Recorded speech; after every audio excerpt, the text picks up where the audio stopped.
बीडमधील Avaada company खंडणी प्रकरणी आरोपी वाल्मिक कराडच्या जामिनावर आज निर्णय। केजच्या जिल्हा सत्र न्यायालयामध्ये आज सुनावणी। खंडणी प्रकरणामध्ये वाल्मिक कराडला न्यायालयीन कोठडी।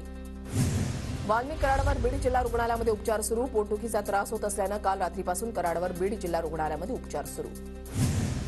वाल्मिकसह इतर आरोपी आलिशान गाड्यांमधून पुण्याला गेले होते। सामाजिक कार्यकर्ते अंजली दमानी यांचा दावा।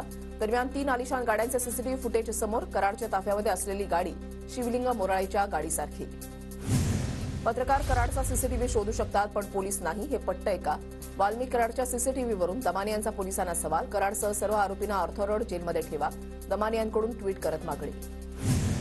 बीड हत्या प्रकरणामधील आरोपी विष्णू चाटेवर आणखीन एक गुन्हा दाखल। आरोपी विष्णू चाटेचा मोबाईल अद्याप सापडला नसल्यानं सीआयडीनं पुरावे नष्ट केल्याचा ठपका ठेवत गुन्हा दाखल केला।